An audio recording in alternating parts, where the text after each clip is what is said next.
Yes news में आप सभी दर्शकों का स्वागत है। मैं आपके साथ इलियास बड़ेखर। आइए देखते हैं आज की खबर क्या कहती है।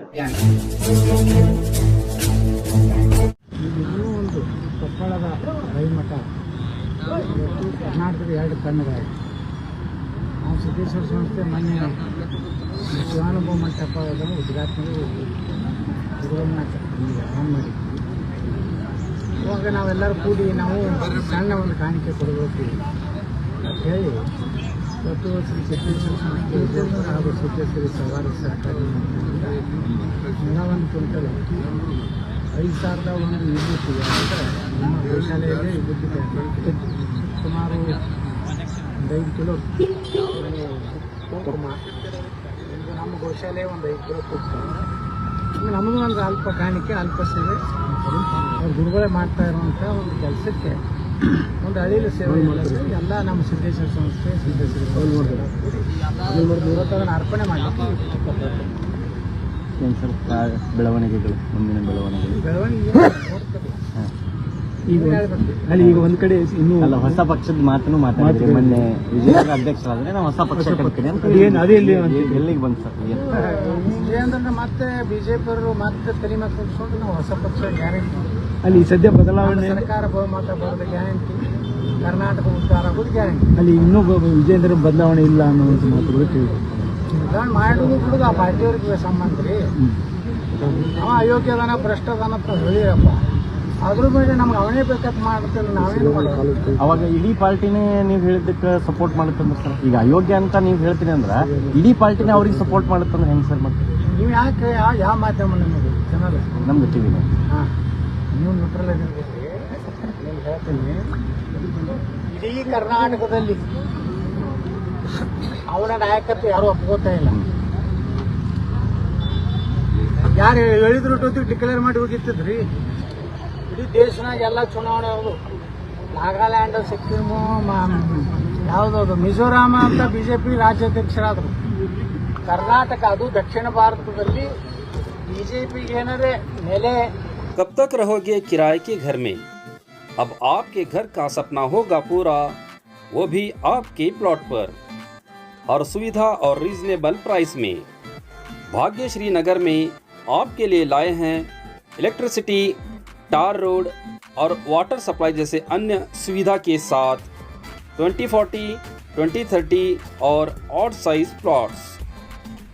आपका और आपके अपनों के सपनों के घर का होगा सपना पूरा, तो देर किस बात की?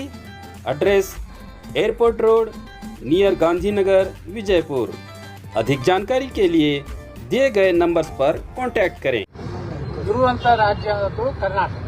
ಇಲ್ಲಿ ಒಬ್ಬ ರಾಜ್ಯಾಧ್ಯಕ್ಷನ ಆಯ್ಕೆ ಮಾಡ್ಲಿಕ್ಕೆ ಇಟ್ಟು ಗೊಂದಲ ಯಾಕಾಗೈತಂದ್ರೆ ಎಲ್ಲರೂ ಈ ವ್ಯಕ್ತಿನ ಬೇಡ, ಇವನ್ ನೇತೃತ್ವಗಳು 30 ಸೀಟು ಬರುವುದಿಲ್ಲ.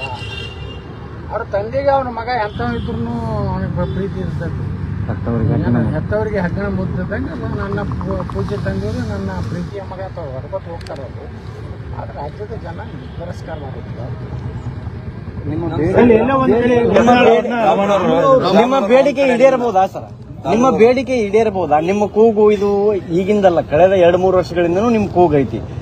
ಪಕ್ಷದ ವಿಚಾರವಾಗಿ, ಕುಟುಂಬ ರಾಜಕಾರಣದ ವಿಚಾರವಾಗಿ ನಿಮ್ಮ ಅವರೇ ಹೇಳಿದ್ದಲ್ರಿ, ಪಕ್ಷದವರೇ ಮೋದಿಯವರು ಹೇಳ್ಯಾರ. ಇಲ್ಲ ಮನುಷ್ಯ ಭ್ರಷ್ಟಾಚಾರ ಹಮಾರ ಪಾರ್ಟಿ ಮೇಲೆ ನೀರು ಚಲೆगा ನಡ್ಕೋಬೇಕಂತ ಹೇಳ್ತೀವಿ. ಇಲ್ಲಾಂದ್ರೆ ಡಿಕ್ಲೇರ್ ಮಾಡಿಬಿಟ್ರಪ್ಪ, ವಂಶವಾದ ನಡೀತೈತಿ, ಭ್ರಷ್ಟಾಚಾರ ನಡೀತೈತಿ. ಎಲ್ಲರೂ ತಮ್ಮ ತಮ್ಮ ಮಕ್ಕಳನ್ನ ಎಲ್ಲರೂ MLA MP ನಾವು ಟಿಕೆಟ್ ಕೊಡ್ತೇವೆ ಡಿಕ್ಲೇರ್ ಮಾಡಿದ್ವಿ. ಎಲ್ಲ ಪಾರ್ಟಿ ಅದು ಏನಿರಲ್ಲ, ನಾವು ಬಿಜೆಪಿ ಒಳಗೆ ಏನು ಹೇಳ್ಯಾರ ಅದನ್ನು ಕೇಳಕತ್ತೀವಿ. ಈಗ ಮೊನ್ನೆ ರಾಮುಲು ನಿಮ್ಮ ಪರವಾಗಿ ಮಾತಾಡಿದ್ರೆ ಸರ್, ಎಲ್ಲಾ ಒಡೆದ ಮನಸ್ಸುಗಳು ಕೂಡ ಒಂದಾಗಬೇಕು ಅಂತ ಹೇಳಿ. ಒಡೆದ ಮನಸ್ಸುಗಳು ಒಂದಾಗಬೇಕಾದ್ರೆ ಅಂತ ಒಬ್ಬ ಒಳ್ಳೆಯ ನಾಯಕತ್ವ ಬಂದ್ರೆ ಒಡೆದ ಮನಸ್ಸುಗಳು ಒಂದಾಗ್ತಾವೆ. ಯಾರು ಅವನು ಬಿಟ್ಟು ಯಾರು ಬೇಕಾದ್ರೆ ಆಗಲಿ ನಿರ್ಣಯಕ್ಕೆ ಬಂದಿಲ್ಲ. ಯಾರಾದ್ರೂ ನಡೀತಾರೆ, ಯಾರು ಬೇಕಾದ್ರೆ ಸರ್. ರಾಮುಲು ನೀವು ಹಾಕ್ತಿದ್ರು ಎಸ್ ಸರ್. ಮೊನ್ನೆ ನಿಮ್ಮ ಸ್ನೇಹಿತರೆಲ್ಲ ಡೈಲಿ ಹೋಗಿದ್ರು ಸರ್, ಏನಾಯ್ತು ಸರ್ ಬೆಳವಣಿಗೆ? ಮಾತಾಡಿದ್ರ ಸ್ನೇಹಿತರು? ಅಲ್ಲ ಮಾತಾಡ್ಕೊತಿದ್ವಿ, ನಾವೆಲ್ಲ ಒಂದೇ ಇದೀವಿ. ಅವರಲ್ಲಿ ತೀವ್ರ ಬುದ್ಧಿಲತೆ ಮತ್ತೆ ನಾವೆಲ್ಲ ಮಾನ್ಯನೇ ಗೋಕಾಕ್ ಹೋಗಿದ್ದೆ ಲಕ್ಷ್ಮೀ ಜಾತ್ರೆಗೆ. ರಮೇಶ್ ಜಾರಕಿಹೊಳಿ ಅಲ್ಲಿಬ್ರು ಕೂಡ ಇದ್ದೀವಿ. ಮರುದಿವಸ ಅವರೆಲ್ಲ ಕುಮಾರ್ ಬಂಗಾರಪ್ಪ ಲಿಂಗೋಳವರು ಎಲ್ರು ಎಲ್ಲ ಬಂದಿದ್ರು. ಎಲ್ಲ ಕೂಡಿದ್ದೀವಿ. ನಾವೆಲ್ಲ ಪಕ್ಷದ ಹಿತದೃಷ್ಟಿಯಿಂದ ವಿಚಾರ ಮಾಡ್ತೇವೆ. ನಮ್ಗೆ ರಾಜ್ಯದಲ್ಲಿ ಒಬ್ಬ ಪ್ರಾಮಾಣಿಕ ನಾಯಕತ್ವ ಬೇಕಾಗಿಲ್ಲ. ಈ ದಂಬಾಚಾರ ನಾಯಕತ್ವ ಬೇಕಾಗಿಲ್ಲ. ನಾ ರೈತನ ಮಗ, ನಾವು ಯಾರ ಮಕ್ಕಳ್ರಿ? ನಾವು ಹೆಮ್ಮೆ ಮಕ್ಕಳನ್ನ ನಾವು ರೈತನ ಮಕ್ಕಳೇ, ನಾವು ಹಳ್ಳಿಯವರು. ಯತ್ನಾಳ್ ಅನ್ನೋದು ಹಳ್ಳಿಯವರು. ನಮ್ಮ ಮನೆಗೂ ಒಕ್ಕಲ್ತನ ಐತಿ. ನಾವು ಬೆಳೆ ಹೊಡೆದ್ರಿ. ಇವ್ರು ಬೆಳೆ ಹೊಡಿಲಾರ್ದವರೆಲ್ಲ ನಾವು ರೈತರ ಮಗ. ನಾವು ರೈತರ ಮಕ್ಕಳು. ನಾವು ಒಬ್ಬ ಏನಾದ್ರು 0% ಬಡ್ಡಿ ಮಾಡಿ ನನ್ನ ಕೈ ಕೊಡ್ಲಿ ಇಡೀ ರಾಜ್ಯದ ಇತಿಹಾಸ ಚೇಂಜ್ ಮಾಡ್ತೀವಿ ಸರ್. ಏನು ಮಾಡಿ ನೀವು ರತ್ನಾಂದ್ರ ಮಾಡ್ತೀವಿ ಸರ್. ರಾಮುಲು ಅವರು ಇದು ವಿಜೇಂದ್ರ ಅವರೇ ರಾಜ್ಯಾಧ್ಯಕ್ಷರೇ ಮುಂದುವರಿತಾರೆ. ಪಟ್ನಾಳ್ ಅವರು ಒಡೆದ ಮನಸ್ಸುಗಳನ್ನು ಕೈಕಾಲು ಬಿಟ್ಟು ನಾವು ಒಪ್ಪಿಸಿ ಸುಮ್ಮನೆ ನಮ್ಗೆ ಹುಚ್ಚಡಕತ್ತಂದ್ರೆ ರಾಮುಲು ಅವ್ರು ಹೇಳ್ಕೊಂಡು ನಾನು ಹೋಗಿ ಜೈ ಎಲ್ಲ ರಾಮುಲು ಅವರು ಅವ್ರಿಗೆ ಎಷ್ಟು ಅಪಮಾನ ಆಗೈತಲ್ಲ ವಿಜೇಂದ್ರನಿಂದ, ಖರೆ ಅವರು ವಾಗ್ದಾನಿಕೆ ಆಗಬಾರ್ದಾಗಿತ್ತು. ರಾಮುಲು ಅವರು ಮಂತ್ರಿ ಇದ್ದಾಗ ಇದೇ ವಿಜೇಂದ್ರನೇ ಅವ್ರ PA ಮ್ಯಾಗ ಕರಪ್ಷನ್ ಚಾರ್ಜ್ ಮಾಡಿ ಕಂಪ್ಲೇಂಟ್ ಮಾಡಿದ್ದ. ಅಂದ್ರೆ ರಾಮುಲು ಅವರ ಭವಿಷ್ಯನೇ ಹಾಳು ಮಾಡಿದಂಥ ವ್ಯಕ್ತಿ. ಮತ್ತು ಅವ್ನಿಗೆ ಜೈ ಎತ್ತಾರಂದ್ರೆ ಅದು ಭಾಳ ವಿಷಾದಕರವಾದ ಸುದ್ದಿ ಸರ್. ಹೊಸ ಪಕ್ಷದ ಆಲೋಚನೆಗಳು ಏನಿಲ್ಲ ಸರ್? ಹೊಸ ಪಕ್ಷ ನೋಡ್ರಿ, ಇವ್ರು ಕರ್ನಾಟಕದ ರಾಜ್ಯಾಧ್ಯಕ್ಷನೇ ಮಾಡಲಾಗಾರಲ್ಲ. ಜಲ್ದಿ ಡಿಕ್ಲೇರ್ ಆಯ್ತಂದ್ರೆ ನಮ್ದು ಡಿಕ್ಲೇರ್ ಸಮೀಪ ಬಂದೈತೆ. ಅದರ ಸಂಬಂಧ ಕಾಯ್ತಿದ್ರಿ ಸರ್? ಕಾಯ್ತೀವಿ ಸರ್. ವಾಪಸ್ ಬಿಜೆಪಿ ಜೊತೆಗೆ ಹೋಗುವಂತ ಮನಸ್ಥಿತಿ ಹಿಂದಿನ ಯತ್ನಾಳ್ ಅವರು ಈಗೂ ಇದ್ದಾರ? ನಾವು ಬಿಜೆಪಿನೇ ಇದೀವಿ. ಅವರೇ ಒಳ್ಳೆ ಯಡಿಯೂರಪ್ಪನೇ 3 ಸಲ ಹೊರಗೆ ಹಾಕ್ಯಾರ. ನಾನು ಬಿಜೆಪಿ ಬಿಟ್ಟು ಹೋಗಿಲ್ಲ. ಅವನೇ ತನ್ನ ಮಗನ ಭವಿಷ್ಯ, ತನ್ನ ಭವಿಷ್ಯ. ಅವ ಯಡಿಯೂರಪ್ಪಗೆ ತಾನು ಇರ್ಬೇಕು. ಸತ್ತ ಮ್ಯಾಗ ಅವನ ಮಗ ಇರ್ಬೇಕು. ಅವನ ಸತ್ತ ಮ್ಯಾಗ ಅವನ ಮೊಮ್ಮಗ ಇರ್ಬೇಕು. ಉಳ್ಕಿದವರೆಲ್ಲ ಅವ್ರ ಮನ್ಯಾಗ ಕಸ ಹುಡುಗ. ನಮ್ಗೇನು ಕೆಲಸ ಇಲ್ಲ. ಕೆಲವೊಂದು ಅಪ್ಪಾಜಿ ಅನ್ನೋಂಥ ಯೋಗಿ ನನ್ನ ಮಕ್ಕಳು ರಾಜಕಾರಣ ಆಗಿರೋರ ಯಾರಿಗೆ ಅಪ್ಪ ಅನ್ಬೇಕಂದ್ರೆ ಯಾರಿಂದ ಉತ್ಪನ್ನ ಆಗಿರ್ತಾರೆ ಅವ್ರಿಗೆ ಅಪ್ಪ. ದೊಡ್ಡ ದೊಡ್ಡ ಜಗದ್ಗಳಿದ್ರೆ ಅಪ್ಪಾಜಿ ಅಂತ ತಪ್ಪ. ಇದೆಲ್ಲ ಆದಿ ಬೀದಿಗೆ ಹೋಗೋರೆಲ್ಲ ಅಪ್ಪಾಜಿ ಅಂದರೆ ಆ BJP ಹಾಳು ಮಾಡಿದವರು ಈ ಅಪ್ಪಾಜಿ ಕಂಪ್ನಿಗಳು. ಈಗ ಧರ್ಮಸ್ಥಳದಲ್ಲಿ SIT ಏನು ಒಂದು SIT ಏನು ನೋಡಿ, ಧರ್ಮಸ್ಥಳದ ಧರ್ಮಾಧಿಕಾರಿಗಳೇ ಹೇಳ್ಯಾರ ತನಿಖೆಗೆ ನಮ್ದು ಏನೂ ಇದೆಯಲ್ಲ. ಸ್ವಾಗತ ಮೊನ್ನೆ ಅವರು ಸ್ವಾಗತ ಮಾಡ್ಯಾರ. ಧರ್ಮಾಧಿಕಾರಿಗಳಿಂದಲೂ ಸ್ಟೇಟ್ಮೆಂಟ್ ಬಂದಿದೆ.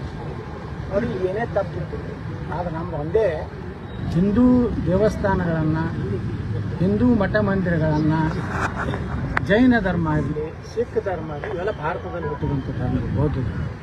ಇವುಗಳ ಮೇಲೆ ಟಾರ್ಗೆಟು ಈ ದೇಶದಲ್ಲಿ ಕೆಲವೊಂದು ಕಮ್ಯುನಿಸ್ಟ್ ಮೈಂಡೆಡ್ ಸ್ವಾಮೀಜಿಗಳು ಕೆಲವೊಂದು ಕಮ್ಯುನಿಸ್ಟ್ ಸುಮ್ಕ್ಯಾವಿ ಹಾಕೋತಾರೆ. ಕಳ್ಳ ನನ್ನ ಮಕ್ಕಳು ಬಸವಣ್ಣನ ಹೆಸರು ಹಚ್ಕೊಂಡು 20 ಹಚ್ಕೊಂಡು ಇಸ್ಲಾಂ ಲಿಂಗಾಯತ ಒಂದೇ ಅಂತ ಹೇಳ್ತಾರೆ. ಇಸ್ಲಾಂ ಏನು ಲಿಂಗಾಯತ ಅನ್ನೋದೇ ಗುರ್ತಿಲ್ಲಾರಂಥವ್ರು ಕೆಣೆಯವರು ಅದಾರ ಐತಿ ರಾಜ್ಯದಾಗ ದೇಶ. ಇಂಥವ್ರು ಏನು ಮಾಡ್ಲಕತ್ತಾರಂದ್ರೆ ಮೊದಲು ಸ್ವಾಮಿ ಅಯ್ಯಪ್ಪ ದೇವಸ್ಥಾನನ ಅಪವಿತ್ರ ಮಾಡ್ಕೊಂಡು ಒಂದೊಂದು ಮಠದ್ದು ಒಂದೊಂದು ದೇವಸ್ಥಾನದ ಒಂದು ಸಂಪ್ರದಾಯ ಐತ್ರಿ. ಇನ್ನು ಇಂಥವ್ರು ಹೋಗ್ಬಾರ್ದಪ್ಪ. ಆ ಸಂಪ್ರದಾಯ ಮುರಿಯೋದ್ರಿಂದ ನಿಮಗೇನು ಲಾಭ ಆಗ್ತದೆ? ಹಂಗೆ ಧರ್ಮಸ್ಥಳ ಒಂದು ಅತ್ಯಂತ ಪವಿತ್ರ ಕ್ಷೇತ್ರ. ಯಾರು ಕೇಳಿದ್ರು ಹೇಳ್ತಾರಲ್ಲ ಧರ್ಮಸ್ಥಳಕ್ಕೆ ಹಣಿ ಮಾಡ್ತಿಲ್ಲ ಅಂತ ಅಂದ್ರೆ ಅಷ್ಟು ಅದ್ರ ಮ್ಯಾಗ ಮಂಜುನಾಥೇಶ್ವರ ಮ್ಯಾಗ ಎಲ್ಲರಿಗೂ ನಂಬಿಕೆ. ಅದನ್ನು ಅಪವಿತ್ರಗೊಳಿಸ್ಲಕ್ಕೂ ಕೆಲವೊಂದು ಷಡ್ಯಂತ್ರ ಈ ದೇಶದಲ್ಲಿರುವಂಥ ಎಡಚರಗಳು ಮತ್ತು ಸೋಕಾಲ್ಡ್ ಬುದ್ಧಿಜೀವಿಗಳು ಮತ್ತು ಸೋಕಾಲ್ಡ್ ನಮ್ದಿಂದ ಏನು ಅಂಥದ್ದು ಆಗಕ್ಕೆ ಸಾಧ್ಯ ಇಲ್ಲ. ಮತ್ತು ಅಷ್ಟು ಮೀರಿ ನೀವು ಅದಕ್ಕೆ ಏನಾದ್ರು ಧಕ್ಕೆ ಮಾಡುವಂಥದ್ದು ಮಾಡಿದ್ರೆ ಇಡೀ ಹಿಂದೂ ಸಮಾಜ. ಈಗ ಪಂಚಮಸಾಲಿ ಸ್ವಾಮೀಜಿ ಅವರಿಗೆ ವಿಷಪ್ರಾಶನ ಮಾಡಿಸಿದಾರ ಅಂತ ಅರವಿಂದ್ ಬೆಲ್ಲದವರು ಮೊನ್ನೆ ಒಂದು ಆರೋಪ ಮಾಡಿದ್ದಾರೆ ಸರ್. ಏನ್ ಸರ್ ಏನಾಗಿದೆ? ನಾನು ಗೊತ್ತು. ಮಾಹಿತಿ ಇಲ್ಲ. ಸ್ವಾಮೀಜಿ ವಿಚಾರದಾಗ ಏನಾಗ್ತದೆ ಸರ್? ಪಂಚಮಸಾಲಿ ತೀವ್ರ ವಾಗ್ದಾಳಿ ಮಾಡ್ತಾ ಇದ್ದಾರೆ.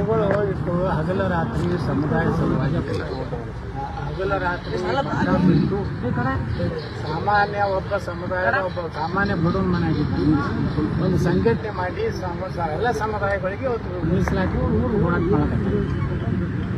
ಅವ್ರನ್ನ ಇದನ್ನ ಏನಿದೆ ಇದು ಹೆಂಗೆ ಧರ್ಮಸ್ಥಳದ ಐತಲ್ಲ ಇಲ್ಲಿ ನಮ್ಮಲ್ಲಿ ಇರುವಂಥ ಕೆಲವೊಂದು ಅಯೋಗ್ಯರು ಅವ್ರ ಅವ್ರ ಹೆಸರು ತಗೋಬಾರದು ಅಯೋಗ್ಯರು ಹೊಲಸು ಮಂದಿ ಅದು ಮಾತಾಡಬಾರ್ದು. ಅಲ್ಲ ಒಂದ್ ಕಡೆ ಉಚ್ಚಾಟನೆ ಮಾಡ್ತೀನಿ ಅಂತಾರೆ. ಯಾರು ಮಠದ ಪೀಠಕ್ಕೆ ಬೀಗ ಹಾಕ್ಯಾರ, ದೇವಸ್ಥಾನದ ರೊಕ್ಕ ತಿಂದಾರ, ತಮ್ಮ ಜಗಳ ಸಲುವಾಗಿ ದೇವಸ್ಥಾನ ಬಾಗಿಲ ಬಂದ್ ಮಾಡ್ಯಾರ. ನೋಡ್ತೀರಿ ಇವತ್ತೇ ಭವಿಷ್ಯ ಪವಿತ್ರ ಕ್ಷೇತ್ರ 5-10 ವರ್ಷ ಅವ್ರ ಮನೆಗೆ ಬೀಗ ಯಾರು ಮಾಡ್ತಾರೋ ಅವ್ರಿಗೆ ಹಾಗೆ ಆಗ್ತೈತಿ ನೋಡ್ರಿ. ನಾವು ಮಠದ ರೊಕ್ಕ ತಿನ್ನಬಾರ್ದು. ದೇವಸ್ಥಾನ ನಾನು 30 ವರ್ಷದಿಂದ ಸಿದ್ದೇಶ್ವರ ಸಂಸ್ಥೆ ಅಧ್ಯಕ್ಷನೇ. ಗುರುಗಳ ಮುಂದೆ ಹೇಳಿದೆ 1 ಕೋಟಿ ರೂಪಾಯಿ ಇದಕ್ಕೆ ಆಸ್ತಿ, ಇವತ್ತು 350 ಕೋಟಿ ರೂಪಾಯಿ ಆಸ್ತಿ ನಾವು ಮಾಡಿ ಏನು ಅಲಿವೇಶನ್. ಅವತ್ತು 1 ಕೋಟಿ ಇತ್ತು ನಾ ಅಧ್ಯಕ್ಷ. ಇವತ್ತು ನನಗೆ ದೇವ್ರು ಚಲೋ ಮಾಡಿ ನಿನ್ನ ನಾನು ಏನು ಒಂದು ಮುಖ್ಯಮಂತ್ರಿ ಆಗಬೇಕಾಗಿತ್ತು, ಆಗಿರ್ಲಿಕ್ಕಿಲ್ಲ. ಭ್ರಷ್ಟ ಯಡಿಯೂರಪ್ಪನ ಕೈಯಾಗ ಮಂತ್ರಿ ಆಗಬಾರ್ದತ್ತು. ಅದು ದೇವ್ರು ನಡೆಸ್ಯಾನ. ಅದಕ್ಕೆ ನನಗೇನೂ ಆಗಿಲ್ಲ. ಯಾಕೆ ಆಗಿಲ್ಲ ಅಂದ್ರೆ ನಾ ಏನೋ ಅಲ್ಲಿ ದೇವಸ್ಥಾನ ನಾನೇ ರೊಕ್ಕ ಹಾಕಿ ಬರ್ತೀನಿ, ಅಲ್ಲಿ ರೊಕ್ಕ ತಿನ್ನೋದಿಲ್ಲ. ಅದಕ್ಕೆ ನಂಗೆ ಚಲೋ ಆಗೈತಿ. ಈ ಮಠಗಳು ಮಂದಿರಗಳು ತಿಂದವ್ರು ಹಂಗೆ ಉಳಿತಾರೆ ಹೇಳ್ರಿ. ಅವನು ನೆಟ್ಟಿಗಿದ್ದ ಪಾಪ ಯಾವುದೇ ಬಡವನ ಕಣ್ಣೀರಿನ ರೊಕ್ಕ ತಿಂದರೆ ಉಳಿದಿಲ್ಲ. ಇನ್ನು ಮಠ ಮಾನ್ಯಗಳು ಜನ ಭಕ್ತಿದಿಂದ ಅಲ್ಲಿ ರೊಕ್ಕ ಕೊಟ್ಟಿರ್ತಾರೆ. ಅಲ್ಲ ಅಂದ್ರೆ ಇದನ್ನ ಭಾಷಪ್ಪನವರು ಮಾಡ್ಯಾರ ತರುವ ರೀತಿ ಮಾತಾಡ್ತಾನ ಅಧ್ಯಕ್ಷ. ಏನ್ ಸರ್ ಸಮುದಾಯ ಎಲ್ಲಿದೆ, ಅಧ್ಯಕ್ಷರು ಎಷ್ಟು ಮಂದಿ ಇದ್ದಾರೆ? ಅದು ನೀವೇ ಬರೀ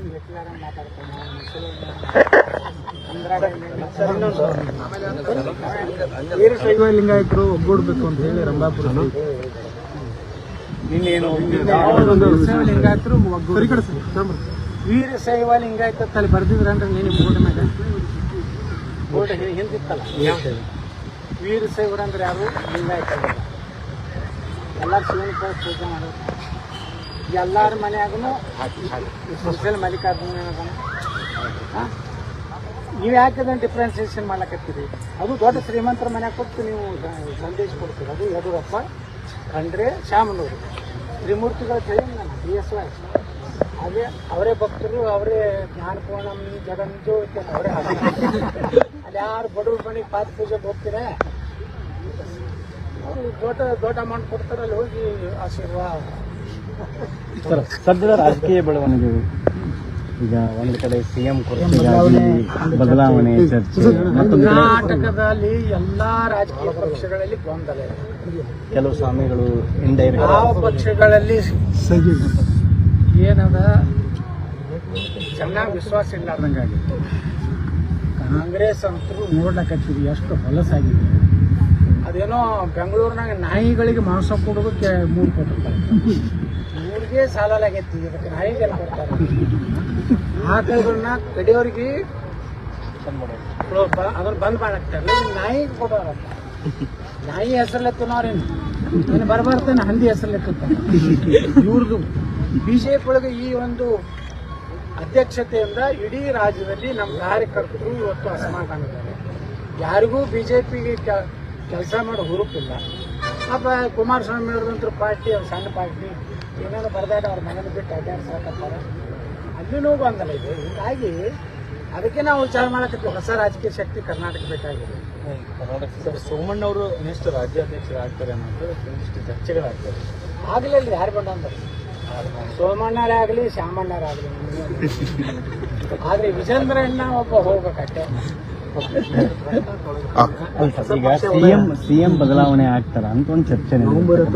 ಕೆಲ ಸ್ವಾಮೀಜಿಗಳು ಶಿವಕುಮಾರ್ ಸ್ವಾಮಿಗಳು ಹೆಂಗಾಗ್ಯಾರ ಗೊತ್ತಾಗೈತಲ್ಲ. ಈಗ ಸ್ವಾಮಿಗಳ ಕೆಲಸ ಏನು DK ಶಿವಕುಮಾರ್ ಆಗ್ಬೇಕು, ಆಶೀರ್ವಾದ ಇದೆ ಅಂತ ಭ್ರಷ್ಟನೆ ಮಾಡ್ತಾರಂದ್ರೆ ಅವರಿಗೆ ಈಗ ಒಳ್ಳೆ ದಕ್ಷಿಣ ಅವ್ರಿಗೂ ಕೊಟ್ಟ DK ಶಿವಕುಮಾರ. ಇವರು ದೊಡ್ಡ ಮಹಾಭ್ರಷ್ಟರಲ್ಲಿ ಸ್ವಾಮಿಗಳಿಗೆಲ್ಲ ಪಾದ ಪೂಜೆಗೆ 11 ಲಕ್ಷ 11,1111 ಕೊಟ್ಟಿರ್ತಾರೆ. ಹೋಗೋಣ ಆಶೀರ್ವಾದ, ಮುಖ್ಯಮಂತ್ರಿ ಹಾಗೂ ಪ್ರಧಾನಮಂತ್ರಿ ಅಲ್ಲಕ್ಕೇನು ಕಾಣ್ತದೆ. ಇವ್ರು ಹೇಳ್ಕೊಂಡ್ರೆ ಆಗಿಬಿಡ್ತೈತೆ. ಆ ಒಂದು ತಪಸ್ಸಿನ ಶಕ್ತಿ ಇವತ್ತಿನ ಸ್ವಾಮಿಗಳಲ್ಲಿ ಉಳಿದಲ್ಲ. ಇವತ್ತು ಇದೇ ಪಾಪ ಗುರುಗಳದಾರ ಎಲ್ಲ ರಾಜಕೀಯ ಮಾತಾಡ್ತಾರೆ. ನಮ್ಮ ಸಿದ್ದೇಶ್ವರಪ್ಪ ಇದ್ರು ಎಲ್ಲ ರಾಜಕೀಯ ಮಾತಾಡ್ತಾರೆ. ಇವ್ರು 10 ಹೊಂಟ್ರೆ ಶಿವಕುಮಾರ್ ಆಗಲಿ, ವಿಜೇಂದ್ರ ಆಗಲಿ, ಯಾರು ಸಿದ್ದರಾಮಯ್ಯ ಮುಂದುವರಿಲಿ. ನಿಮ್ಗೆ ಎದಕ್ಕೆ ಬೇಕಪ್ಪ? ಮಠದಾಗ ಚಲೋ ಒಂದು ದಾಸೋ ಮಾಡಿ 100 ಮಕ್ಕಳಿಗೆ, ಬಡ ಮಕ್ಕಳಿಗೆ ಪ್ರಸಾದ ಹಾಕ್ರಿ. ಊರು ತುಂಬ ಹೋಳಿಗೆ ಒಳಗೆ ಗಾಳಗಳೆ ಮಾಡಿ ತಂದು ಒಂದು 100 ಮಕ್ಕಳನ್ನ ಬೆಳೆಸಿದ್ರೆ ಶಿಕ್ಷಣ ಕಲ್ತಾರೆ. ಅದ್ರ ಒಬ್ಬ IAS ಆಗ್ತಾನೆ, ಒಬ್ಬ IPS ಆಗ್ತಾನೆ, ಒಬ್ಬ ಪೊಲೀಸ್ ಆಗ್ತಾನೆ. DK ಶಿವಕುಮಾರ್ ಬ್ಯಾನ್ ಹತ್ತಿದ್ರೆ ಭಾಳ ಅದ್ರ ನಿಮ್ಗೆ ರೊಕ್ಕ ಕೊಟ್ಟಿರ್ತಾನೆ ಒಂದು ಸ್ಟೇಟ್ಮೆಂಟ್ ಕೊಡಕ್ಕೆ. ಈ ದೊಡ್ಡ ಶ್ರೀಮಂತರು ಏನದಾರಲ್ಲ ರಾಜಕಾರಣಿಗಳು ಏನು ಮಾಡ್ತಾರ? ದೊಡ್ಡ ಸ್ವಾಮಿಗಳನ್ನ ಮನೆಗೆ ಕರೀತಾರೆ. ಕರೆದು ಒಳ್ಳೆ ಭರ್ಜರಿ ಪ್ರಸಾದ ಮಾಡಿಸಿರ್ತಾರೆ. 11 ಲಕ್ಷ ರೂಪಾಯಿ ಪಾದ ಪೂಜೆ ಕೊಡ್ತಾರೆ. ಹೊರಗೆ ನಿಮ್ಮನ್ನು ಕರೆಸಿ ನಿಂದಿರ್ಸಿರ್ತಾರೆ. ನಿಮ್ಮ ಎಡಿಟರ್ಗೆ ಹೇಳಿರ್ತಾರೆ ಇದೇ ಕ್ವಶನ್ ಇವರಿಗೆ ಕೇಳಬೇಕು ಸ್ವಾಮಿಗಳಿಗೆ. ಇವರು ಅವರು ನಿಮಗೆ ವಾಟ್ಸಪ್ನಾಗ ಕಳಿಸ್ತಾರೆ ಕ್ವಶನ್ ನಂಬರ್ 1. ಯಡಿಯೂರಪ್ಪನವ್ರ ಬಗ್ಗೆ ನಿಮ್ಮ ಅಭಿಪ್ರಾಯ. ಯಡಿಯೂರಪ್ಪ ಇರದೇ ಇದ್ರೆ ಬಿಜೆಪಿ ನಾಶ. 11 ಲಕ್ಷ ಬಿಟ್ಟಿರ್ತದೆ, ಒಳ್ಳೆ ಮೀಸಲಿಟ್ಟು ತುಪ್ಪದಾಗಿನ ಸೋಸಿ ಕಾಸು ಬಿಟ್ಟಿರ್ತದೆ, ಹೊರಬಂದು ಮುಂದೆ ವಿಜೇಂದ್ರಕ್ಕೆ ಬಹಳ ತೊಂದರೆ ಕೊಡ್ತಾ ಇದ್ದಾರೆ ಕಣ. ಅವ್ರಿಗೆಲ್ಲರಿಗೂ ಹಾಳಾಗಿ ಹೋಗಲಿ, ಇದು ನನ್ನ ಶಾಪ. ಇಂಥ ಸಾಮೂಹಿಕ ಹೋಗ್ಬೇಕು. ಅದಕ್ಕೆ ಅಂಥವ್ರ ಬಳಿ ಹೋಗೋದು ಬಿಟ್ಟು ನಾವು ಈ ಮಟ್ಟಕ್ಕೆ ಯಾಕೆ ಬಂದೀವಿ? ಇವ್ರು ಮಾಡುವಂಥ ಕೆಲಸ ಇವತ್ತು ಹೆಂಗೆ ಅದ್ಭುತ ಮಾಡ್ಯಾರ ನೋಡ್ರಿ. ಅವ್ರಿಗೆ ಏನಾರು ಒಂದರ ರಾಜಕೀಯ ಒಂದರ ಸತ್ತು ಮಾತಾಡ್ತಾರೆ. ಅದಕ್ಕೆ ಎಲ್ಲ ಮಠದವ್ರು ಆಶೀರ್ವಾದ ಮಾಡ್ಯಾರ. ಅವ ಹಿಂದಕ್ಕೆ ಯಡಿಯೂರಪ್ಪನ ಇಳಿಸಬಾರ್ದತ್ತ 501 ಎಷ್ಟೋ ಮಂದಿ ಅವ್ರ ಮನೆ ಮುಂದೆ ಹೋಗಿ ಕೂತಿದ್ರಲ್ಲ, 5,000 ಒಂದು ಪಾಕಿಟ ಗೋಡಂಬಿ ಮೊಣಕ ಕ್ಯಾಬೇಜ್ ಹೊರಬೀಜ. ಅದ್ರಾಗ ಜಗಳ. ನನಗೂ ಪಾಕೆಟ್ ಬಂದಲ್ಲ, ನಿನಗೆ ಪಾಕೆಟ್ ಬಂದ. ಮನೆ ಯಡಿಯೂರಪ್ಪನ ಮೊಮ್ಮಗನ ಲಗ್ನ ಆಯ್ತಲ್ಲ, ಕೆಲವು ಸಣ್ಣ ಸ್ವಾಮಿಗಳಿಗೆ ಏನೂ ಕೊಡ್ಲಿಲ್ಲ ಅಂತ ಪಾಕಿಟ. ಅವರೆಲ್ಲ ಸಿಟ್ಟಿಗೆ ಅವ್ರ ಪತ್ರಿಕಾಗೋಷ್ಠಿ ಮಾಡಿದ್ರು, ನಮಗೆ ಅಪಮಾನ ಮಾಡಿದ್ದಾರೆ. ಅಪಮಾನ ಮಾಡಿದ್ರು ಎದಕ್ಕೆ ತಿಳ್ಸಿಲಕ್ಕೆ ಹೋದ್ರಪ್ಪ? ನೀವು ಮಠದಾಗ ಕೊಂಡ್ರೆ ಆರಾಮ. ನಿಮ್ಮಲ್ಲಿ ಶಕ್ತಿ, ನಿಮ್ಮಲ್ಲಿ ಏನಾದರೂ ಪ್ರವಚನ ಹೇಳೋ ಶಕ್ತಿ ಮತ್ತು ಏನಾರು ಪ್ರಾಮಾಣಿಕತೆ ನಿಮ್ಮನೆ. ಈಗ ಹಂಗೆ ಗುರುಗಳು ನಮ್ಗೆ ಕರೆದಿದ್ರ, ನೀವು ಬರ್ರಿಯಪ್ಪ ಅಂತ ಕರೆದು ನಾವು ಹೆಂಗೆ ಇಲ್ಲಿ ಇವತ್ತು ಕೇಳಿದ್ವಿ. ಎಷ್ಟು ಬರ್ತಾರೆ? ಮೈಸೂರಿನಿಂದ ಬಂದಾರ, ಆಳಂದದಿಂದ ಬಂದಾರ, ಬಸವ ಕಲ್ಯಾಣದಿಂದ ಬಂದಾರ, ಎಲ್ಲ ಇಡೀ ಕರ್ನಾಟಕ. ಯಾಕೆ ಬಂದಾರ? ಇಲ್ಲಿ ಇಲ್ಲೇನು ಎಕ್ಸಿಬಿಷನ್ ಇಲ್ಲ, ಇಲ್ಲೇನು ಮಿಸ್ ಇಂಡಿಯಾ ಮಿಸ್ ಇದು ಇಲ್ಲ, ಕಾಂಪಿಟೇಷನ್ ಇಲ್ಲ. ಇಲ್ಲಿ ಎದಕ್ಕೆ ಬಂದಾರ? ಎದಕ್ಕೆ ಕೇಳಿದೆ ನಾ ಇಲ್ಲಿ ಗುರುಗಳದ್ದು ಇದು ನೋಡ್ಲಕ್ಕ. ಸರ್, ವಾಪಸ್ ಈಗ ಬಿಜೆಪಿ ಯಾರು ಸಂಪರ್ಕ ಮಾಡಿದ್ದಾರೆ? ಯಾರು ಮಾಡಿಲ್ಲ. ಹೋಗುವ ಮನಸ್ಸಿದೆಯಾ ಅಂತ ಮಲ್ಲಿಕಾರ್ಜುನ್ ಖರ್ಗೆ ಅವರು ಪ್ರಧಾನಮಂತ್ರಿ ಆಗಲಿಲ್ಲ. ಸರ್ಕಾರ ಬಂದ್ರ, ಕಾಂಗ್ರೆಸ್ ಸರ್ಕಾರ ಬಂದ್ರೆ ಆಗ್ಬೇಕಲ್ರಿ. ಮಲ್ಲಿಕಾರ್ಜುನ್ ಖರ್ಗೆ ನೋಡ್ರಿ, ಅದು ಹೆಂಗಾಗೈತೆ ಕಾಂಗ್ರೆಸ್ ಅಂದ್ರೆ, ಅದೇನೋ ನಮ್ಮ ಕಡೆ ಗಾದಿ ಮಾತು ಹೇಳ್ತಾರಲ್ಲ, ಇಡೀ ಎಲ್ಲ ಹೊತ್ಕೊಂಡು ಕಲಾಸ ಆಗಿ ಹೋಗೈತಿ. ಈಗ ಇವ್ರು ಹೊರಗಿದ್ದ ಹಣವಾಪನಾಗ ತಂದು ಕುದಿಸ್ಬಿಟ್ಟಾರೆ ಪಾಪ ಖರ್ಗೆ ಅವ್ರಿಗೆ. ಮಾಡೋದಿದ್ರೆ ಮೊದಲೇ ಮುಖ್ಯಮಂತ್ರಿ ಮಾಡ್ಬೋದಾಗಿತ್ತಲ್ಲ, ಅವ ಯಾವಾಗ ಯಾಕೆ ಮಾಡಲಿಲ್ಲ? ಖರ್ಗೆ ಅವ್ರನ್ನ ಸೀನಿಯಾರಿಟಿ ನೋಡಿದ್ರೆ ಪಾಪ ಅವ್ನು ಖರ್ಗೆ ಅವ್ರನ್ನ ಬಲಿಪುಷ ಮಾಡ್ಯಾರ. ಪ್ರಧಾನಮಂತ್ರಿ ಆಗೋದು ಕನಸ ನರೇಂದ್ರ ಮೋದಿ ಅವ್ರ ನಂತರ ಈ ದೇಶನಾಗ ಯೋಗಿ ಆದಿತ್ಯನಾಥ್ರೇ ಆಗೋರು.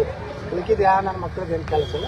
ತಮ್ಮ ಮನ್ಯಾಗ ತಮ್ಮ ಮೊಮ್ಮಕ್ಕಳು ಮರಿಮಕ್ಕಳು पा बेटा बेट बेटा किस बेटा बुक्स बेटा।